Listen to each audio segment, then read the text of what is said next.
welcome everyone to Game Changers. I love doing this. It's about people who have changed the game in the Lehigh Valley, had a great influence, did great things, and nobody more than someone that everybody loves. I don't know what it is about you, Russell Fletcher, but everyone loves you. I do want to thank Mary Lasicki and our friends from Morgan Stanley for sponsoring this Game Changers. They obviously appreciate you as like we do, Russell Fletcher. So first and foremost, thank you for being here and welcome. Thank you very much, Tony. I always appreciate getting introduced by you. So I'm excited to be here just as well as you're excited to have me. Yeah, so let's just first talk. I mean, you have doing so many things in the community, but let's just first talk about the business side of Russell Fletcher. And again, Mishka Vodka, which is an amazing, amazing company. And just tell us about the company. And I love the story, but don't go there yet. I love the story relative to COVID and the impact you were able to have. Right. As far as from a company standpoint, we've been in operation for over 10 years now. The mother company is called This Life Forever, Inc. It encompasses it's encompassed basically by a good group of collective people who I joined with roughly about 12 years ago. And we had an agenda. We had an agenda to create a lifestyle brand. And from that lifestyle brand side of it, we turned from a lifestyle marketing company with websites and just doing the full digital spectrum. And then we end up, I pivoted the company itself in roughly about 2010 into wine. The wine became my hobby. From the hobby of wine, I met my beautiful girlfriend at the time, but now my wife, Tatiana. And I always say, you know, I learned how to make wine in garages from Italians, and I learned how to make vodka in garages from Ukrainians.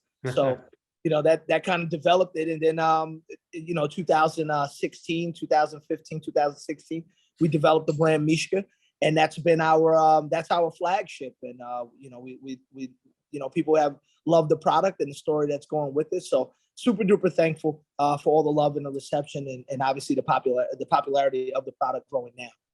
Russell, since you brought up, and then we can get back to business, but Tatiana, who was on Business Matters recently from Ukraine. So you're living that experience more than many Americans, although, you know, we're all living it. It is so hard to watch and we're pulling so much. Ukrainian people are absolutely amazing. You want to talk a little bit how that's, you know, what's on your heart relative to that? I mean, just from a heart side of it, you know, I learned to love my wife and experience her culture, you know, very early in our relationship, because it's good to have, you know, people with different cultures. I've got a plethora of friends who come from all types of backgrounds. And you know, that's how I've learned a lot of things. But, you know, as you said, specifically the people of the Ukraine and the people of Ukraine and let alone my wife and her being wrapped in it with her having family members there and still obviously family members here, you know, it has been tough. It's left her to kind of wander a little bit, you know, mentally sometimes because of, you know, the unknowing doubt of, you know, of what's going on. And then obviously, you know, we try to make sure we bring the culture as far as back at home, considering the fact of our son's nationality. Russell, from the culture that you know, the family that you know, are you surprised at how tough the Ukrainian people are and how they fought this? The odds, you know, talk about the classic David and Goliath kind of thing. The odds are incredible, but man, they are hanging tough. Yeah, they're resilient and you know, past resilient, they're winning in a lot of areas. So no surprise. That was one of the qualities that, you know, that formed the relationship as far as between my wife and I, was because of the fact that she realized that I had a don't quit attitude and that I was willing to put it all on the line. And I mean, you know, she matched that in her way. And that's been a great support as far as for, you know, for me being able to go out there and you know, and kind of just go out and run the business side of it, but also have some personal growth within it also. There's so many business things I want to talk about, but you're so multi-dimensional. I mean, I guess what I want to ask you too is everyone really, really likes you. You get along with everyone from all different backgrounds. Where does that come from? You just have a positive attitude and people love you. I mean, and I'm in that group. which I'm thankful.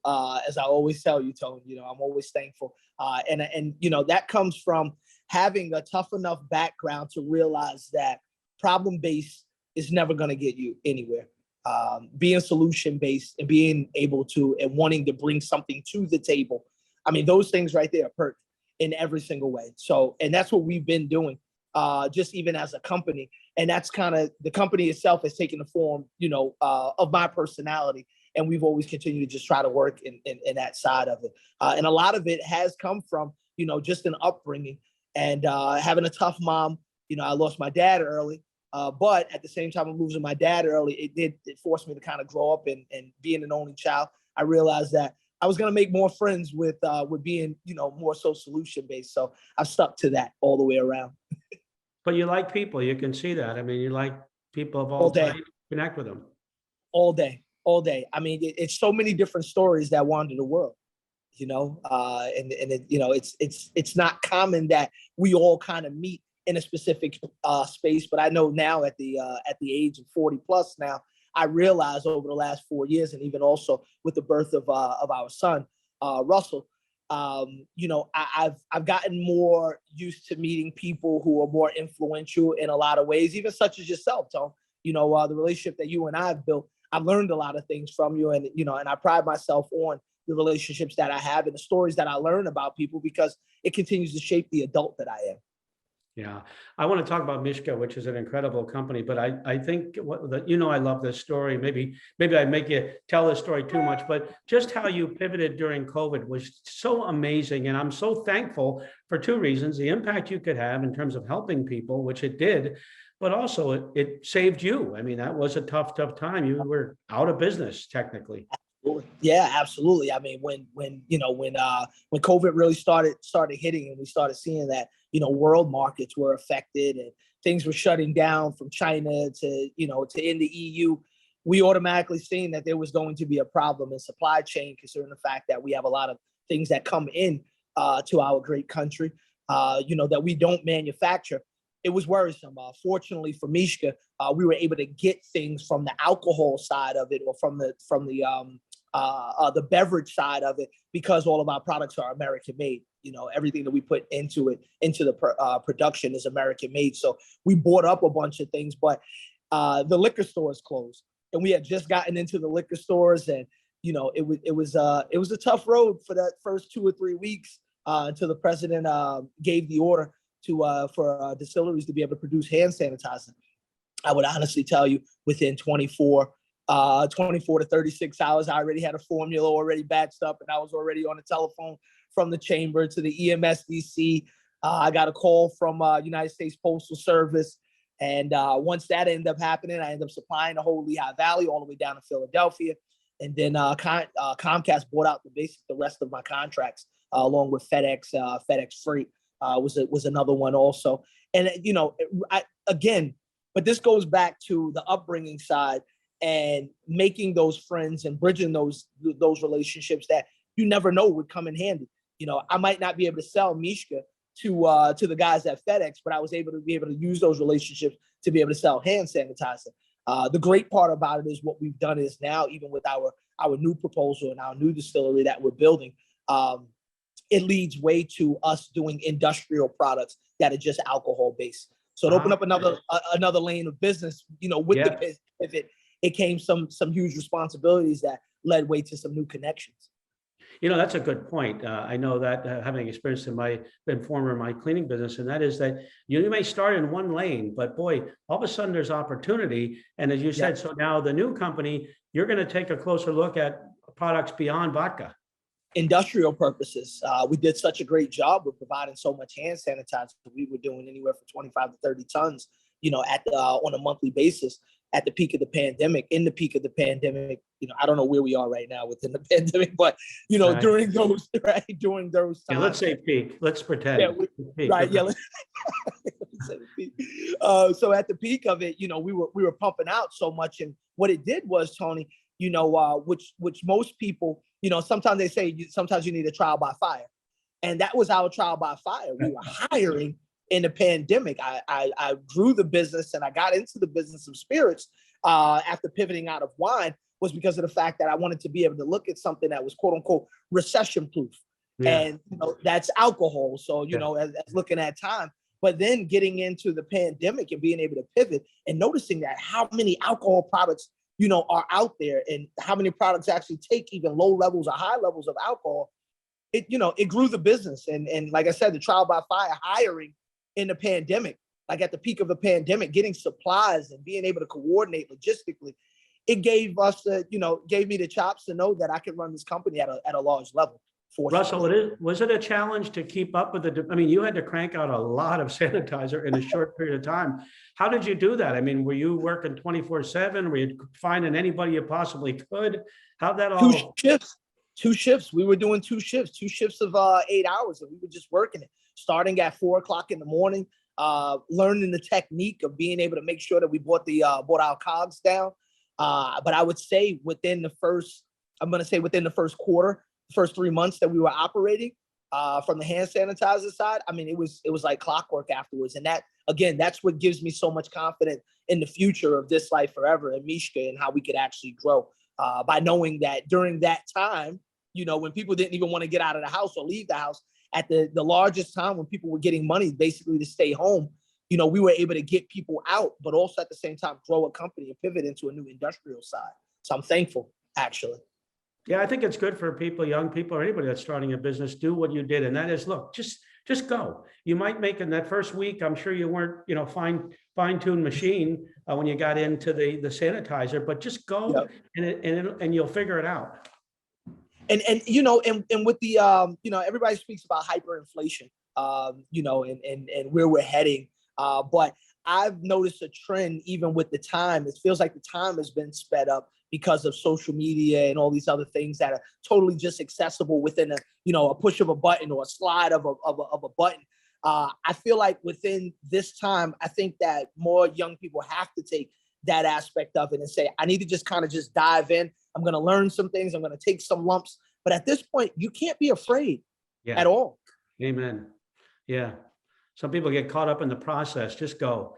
And it'll, if you're doing something, the other thing, if you're doing something you love, and in your case, love being around people, it tends to work out, but it's not easy. No, it's not. You're gonna spend some crying nights, but then you're gonna have some tears of joy also, but I feel, again, the key thing that I always try to pass on to people is, create something that's genuinely what you love. Create something that that you can share with people to whatever degree, no matter how large the sum or how small the sum of people are, but also at the same time, maintain positive relationships, because the relationships that carry you, and you also learn from the relationships, fortunately. Yeah, good point. I wanted to ask you, because I know you're doing beyond your business, it's important. I guess I want to ask you, as really the first African-American distillery owner, do you feel pressure, if you will, or some weight to represent the community and have an effect not only economically, but on the community as whole, people of color and their growth in the Lehigh Valley? I don't see it as a bourbon, as a bourbon. Sheesh. I'm thinking I got bourbon on my mind. I'm sorry, Tone. I don't see it as a burden. I do see it as an opportunity. And I feel like just being able to connect with leaders in the community that are, their key is diversity. I feel like I have an opportunity to be able to kind of bridge a gap in a specific way, because of the product and what we represent and just the lifestyle side of it. We could transcend between like multiple, genres and multiple group sets. I feel like the responsibility is for me to be a resource, but also to be able to communicate, what other people might not be hearing, seeing, within the process of it. So I feel like it's not a burden, but I do feel like I do have a responsibility, and I'm up to it. Do you feel that I'll say the Valley, but maybe the country as a whole, do you feel like, it feels like we're making a lot of progress and we're nowhere near the finish line, but do you feel that, or do you see that? I do. I mean, I can speak for the Valley because I'm here. This is where I spend, 85% of my time when I'm not traveling in the Valley. I do feel that. And, we just got distribution in Georgia. We got Louisiana coming underway, waiting on a few other states to see what happens by end of Q2. And I'm traveling all around. So, I feel like the best part about it is that we're communicating, and we're communicating openly now. So communication is key to solving any problem. You know that, we know that. And Tony, even I always say to you, I give you kudos because of the fact of, with you being 35, You've seen a lot in your in your 35 years of living, and I credit you and people like you, who want to open up the dialogue and want to be able to have the conversation. And conversations aren't always easy, but I mean, they're conversations that we actually have to have. My son is going to grow up to be mixed race. He's going to have friends all around, fortunately, if God gives me the strength, he'll have worldwide friends. And I want to be able to continue to have those conversations because I want my relationships that I'm forming to mean something for him in the future. So, it's good. And I do see it. Absolutely. I just want to say this too. I love this expansion that you're doing, which could be anywhere. You talked about how national and international you are, but you chose to really do it right here in the Valley and some expansion with a new building. And number one, I appreciate that. But when we talk about that decision and that means a lot to us that you've stayed here. Right. Well, I mean, the decision was, it was a part of 1 part heartstring, but with the baby being born at Lehigh Valley, in Lehigh Valley Health Network, him going through some complications for 4 or 5 days when he was born, the care that we received before I even moved the business from Carbon County into Allentown, the care that we received, it made us automatically gravitate and say, hold on, wait a minute. We need to be doing more in the heart of the actual Valley. And then obviously, joining the chamber, I've been able to, see multiple things and I'm thankful for you and everybody else who's accepted us, as a business in the chamber. So the heartstring was there.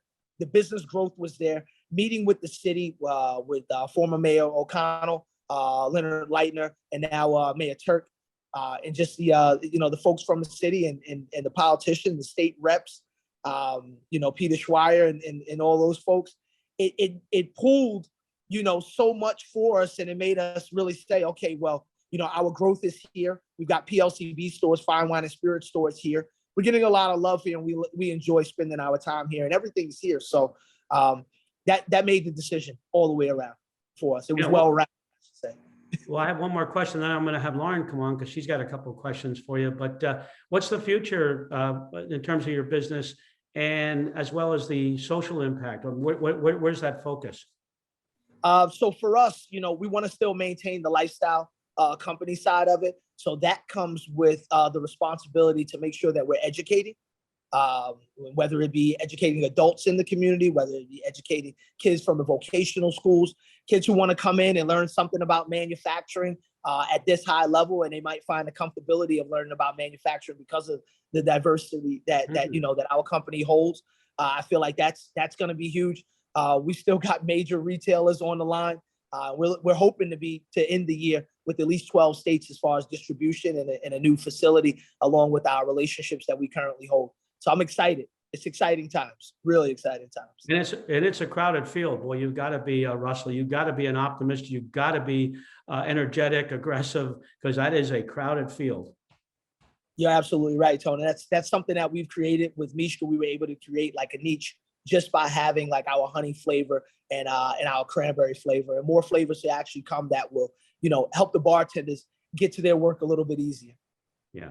All right, I'm going to bring on Lauren because she's going to ask much more intelligent questions than I have, Russell. So, but go ahead, Lauren, it's all yours. Thank you, Tony. Hi, Russell. It's so great to see you. Thanks so much for being on our show. I do have a couple of questions for you. So first, I know you are such an inspiration to so many young professionals at the Chamber and throughout the Valley. So my question is, what inspires you? The smiles on people's faces when we do engage, but also at the same time, the ability to be able to lend a hand, whether it be from a verbal standpoint of it or something that the company can do to be able to, hoist that professional up. And kind of just being open and just really just honest. And then from there, what really makes me smile is the smile that I get, but watching a person being able to execute and knowing that you had a hand in that execution. Like, that's big. I mean, isn't that should be like purpose 101. Russell, if smiles inspire you, you're generating smiles all the time. I feel like every time I see you, you are just a ray of sunshine. And that's not even to mention your product, which is obviously incredible and award-winning and generates lots of smiles on its own. So that's awesome. Thank you. My next question for you is, you were talking about your team, especially the team that you built throughout the pandemic. How would you describe your leadership style? Good question. That is a really good question. Inclusive. You know, a lot of people say, oh, you know, this person works for me, that person works for me. I work with everybody. Yeah. We were just having a conversation and you know, via email. And the folks who we were on the email with 3 other members from the team, they asked me, they sent me a side note. They were like, do you want to chime in on any of this stuff? I said, no, I'm reading everything. Everything's going well. Why should I be included with that? These people have their areas. We have a relationship that we work in, the capacity that we work in. We've agreed on that. At the end of the day, just do your job. I don't care when you're doing your job. Just do your job. As long as your job's getting done, I don't need to micromanage you. I've got other stuff to do. And you do a lot, Russell. I mean, Tony used the word multifaceted, and I feel like that is the perfect word to describe you. You do so many things and you excel at all of them. Thank you. Yeah, and having met Tatiana, she's wonderful, a great partner for you. And you got Russell Jr., but you got a good life going, and you earned it. I want to mention one other thing. Do you have anything else, Lauren? Are you going to do the close? I'll just do one other thing here, or do you got something else? I don't want to cut you off. I did want to say, you and I talked about this, Russell. You've been active in the chamber. So as I mentioned yesterday, you've been voted to come up to the exec committee, which is really the 12 people that get more in depth. And I guess I want you to know that besides being a great business person, we want to make sure the top tier leadership in the chamber looks like the community looks like and represents. So it's one thing to check a box, another thing to put key people in leadership. And boy, I'll tell you, you were an easy pick because it was unanimous. I was hoping, I was wishing, I started to get jealous. I'm like, why can't somebody say one bad thing about this guy?